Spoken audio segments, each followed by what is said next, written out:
የማክሮን ጥፊ ዳግም መነጋገሪያ ሆኗል። የፈረንሳዩ ፕሬዝዳንት ኢማኑኤል ማክሮን በቪየትናም ከሚስታቸው የገጠማቸው ጥፊ በኢትዮጵያ ጉብኝታቸውም በድጋሚ ተከስቷል። ፕሬዝዳንት ማክሮን ኢትዮጵያ ሲደርሱ ከባድ የወሲብ ቅሌት ክስ ደርሶባቸዋል። ለሶስተኛ ጊዜ ወደ ኢትዮጵያ የመጡት ጎልማሳው ፕሬዝዳንት ዳግም በዓለም አቀፍ መድረክ መነጋገሪያ አድርጓቸዋል። ይህን ጉዳይ በዝርዝር እንቃኛለን። ቻናሉን ሰብስክራይብ በማድረግ እይታዎትን ይጀምሩ። ቪዲዮ ላይክ ማድረግም ቀዳሚ አድርጉ። ወደ ዝርዝሩ ገባን። በፈረንሳዩ ፕሬዝዳንት ኢማኑኤል ማክሮንና በባለቤታቸው ብሪጂት ማክሮን መካከል የተከሰተው ግልጽ የሆነ ግጭትና እሰጥ አገባ በትውልድ ኢራናዊቷ ዝነኛ ተዋናይት ጎልሺፊቴ ፋርሃኒ ምክንያት የመጣ የግል ቅናትና አለመግባባት እንደሆነም የሚጠቁሙ መረጃዎች ወጥተዋል። ይህ የተከሰተው ፕሬዝዳንት ማክሮን በአፍሪካ ቀንድና በመላው አህጉሪቱ ያላቸውን ተጽዕኖ ዳግም ለማደስ በሚያደርጉት ከፍተኛ ዲፕሎማሲያዊ ጥረት ወደ ኢትዮጵያ ባቀኑበት ወሳኝ ወቅት ላይ ነው። ባሳለፍነው ዓመት በወርሃ ግንቦት የፕሬዝዳንቱ አውሮፕላን በቪየትናም መዲና ሃኖይ ሲያርፍ በካሜራ የተቀረጸው የአጭር ትዕይንት በማህበራዊ ሚዲያና በዜና አውታሮች ላይ በሚሊዮን ለሚቆጠሩ ጊዜያት ታይቷል። በመጀመሪያ ሲታይ ተራ የትዳር ግጭት ወይም ቅያሜ ይመስል የነበረው ክስተት አሁን ላይ ግን በፈረንሳዩ መሪና በ42 ዓመቷ ተዋናይት መካከል በተደረገው የቴክስት መልእክት ልውውጥ ሳቢያ የተቀሰቀሰ እንደነበር ተገልጿል። ተዋናይቷ ፋርሃኒ በታዋቂነቷ ብቻ ሳይሆን በቴህራን አገዛዝ ላይ ባላት ደፋር ተቃውሞ የምትታወቅ ዝነኛ ሰው ናት። የፕሬዝዳንቱ ኤርባስ ኤ330 አውሮፕላን በቪየትናም ለማረፍ ዝግጅት ያደረገ ባለበት ወቅት ላይ የ73 ዓመቷ አዛውንት ብሪጂት ማክሮን በባለቤታቸው ስልክ ላይ ከፋርሃኒ ጋር የተላከ መልእክት ተመልክተዋል። ማክሮን ለተዋናይቷ ከላኳቸው መልእክቶች መካከል አንደኛው እጅግ በጣም ቆንጆ ሆነሽ አግኝቼሻለሁ የሚል እንደነበር ተጠቅሷል። ዘገባው ግንኙነታቸውን ለወራት የዘለቀ ጓደኛ ቢሉትም በስሜት ደረጃ ግን በጣም ርቆ ሄደ እንደነበርና ይህም በአውሮፕላን ውስጥ ከፍተኛ ጠብ እንዲቀሰቀስ ማድረጉ ተገልጿል። ይህ አለመግባባት አውሮፕላኑ አርፎ ጥንዶቹ ወደ መሬት ሲወርዱ ብሪጂት በካሜራዎችና በባለስልጣናት ፊት ባለቤታቸውን በመግፋት ወይም ደግሞ በጥፊ መምታት እንዲቆሙ አላረጋቸውም። በወቅቱ ክስተቱን በአካል የተመለከቱት ምስክሮችና በፓሪስ ማች ላይ የወጡ ትንታኔዎች ሁኔታው እጅግ ቁጣ የታየበት እንደነበር ያብራራሉ። ታዲያ በወቅቱ የኤሊዜ ቤተመንግስት ሁኔታውን ከይፋዊ ስብሰባ በፊት የተደረገ ጨዋታ ወይም መቀላለድ በማለት ለማድበስበስ ቢሞክርም አሁን ግን በዚህ ወቅት ላይ በዓለም ከፍተኛ ትኩረት ከሚሰጣቸው ትዳሮች መካከል አንዱ ሆኗል።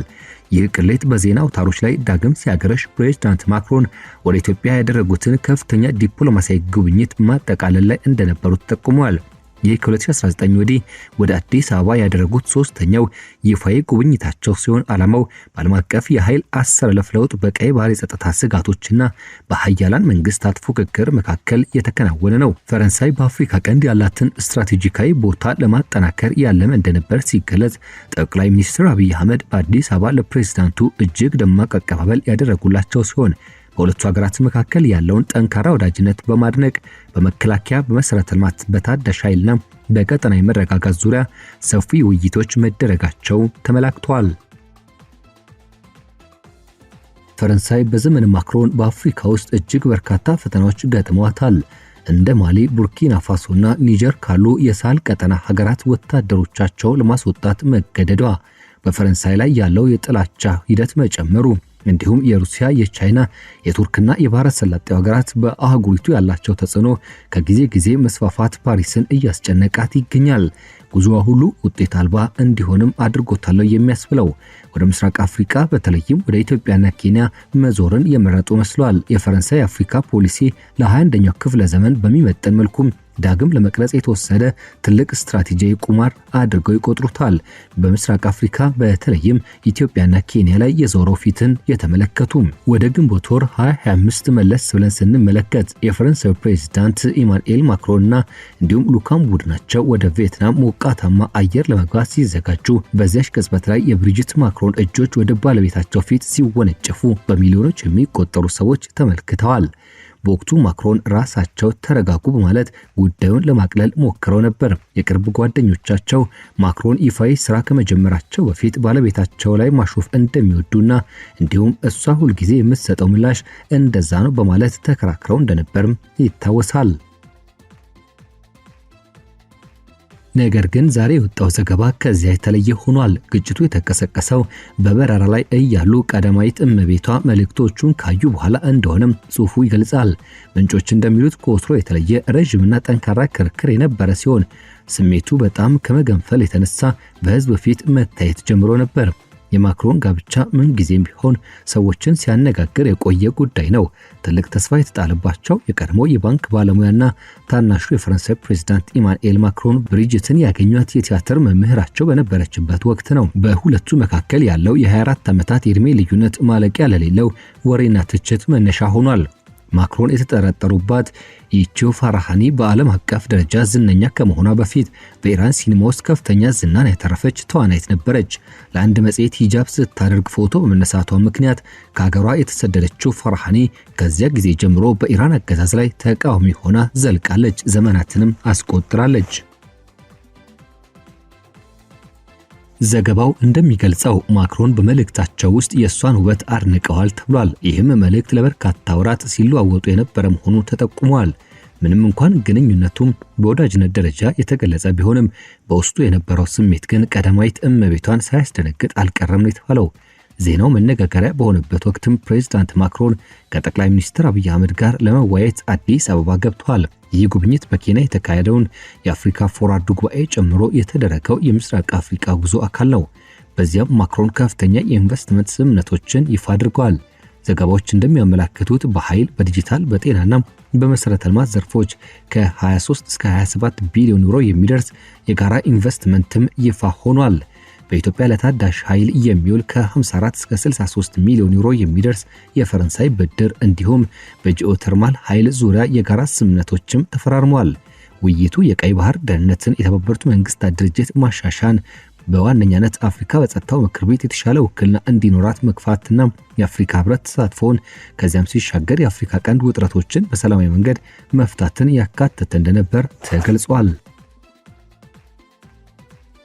የፈረንሳይ ስትራቴጂ ግልጽ ነው። በምዕራብና በመካከለኛው አፍሪካ ያጋጠማት መሰናክሎች ፓሪስ ፊቷን ወደ ምስራቅና ደቡብ እንድታዞር አድርጓታል። የማክሮን አካሄድ ከተለመደው የእርዳታ አቅርቦት ይልቅ የጋራ ኢንቨስትመንት፣ የሉዓላዊነት አጋርነትና የሁለትዮሽ ኢኮኖሚያዊ ጥቅምን የሚያስቀድም ነው። የአፍሪካ ቀንድ የተቃራኒ ፍላጎቶች መጋጠሚያ መድረክ ከሆነ ሰነባብቷል።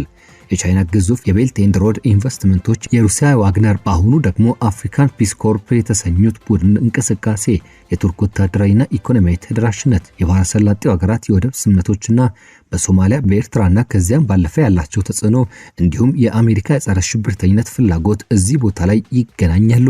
ፈረንሳይ በተባበሩት መንግስታት የጸጥታው ምክር ቤት ቋሚ መቀመጫ ያላት፣ በጅቡቲ ወታደራዊ ካምፖች ያሏት፣ በባህር ኃይል የምትታወቅ ሀገር እንደመሆኗ መጠን ራሷን የአውሮፓ ቁልፍ ተዋናይት አድርጋ ታቀርባለች። የማክሮን የኢትዮጵያ ጉብኝት ከአፍሪካ ህብረት፣ ከተባበሩት መንግስታት ዋና ጸሐፊ አንቶኒዮ ጉተሬሽና ከአፍሪካ ህብረት ኮሚሽን መሪዎች ጋር የተደረገ የሶስትዮሽ ውይይትን ያካተተ ነበር። ትኩረቱም ሁሉን አቀፍ በሆነ ዓለም አቀፍ አስተዳደር ላይ ነበር። ለአረንጓዴ ፕሮጀክቶች የተሰጠው አዲስ ብድር ፈረንሳይ በአየር ንብረትና በዘላቂ ልማት ዙሪያ ያላትን የበላይነት ለማሳየት የምትጠቀምበት ስልት። የፈረንሳይ በአፍሪካ ቀንድ ያላት ተሳትፎ ዘርፈ ብዙ ነው።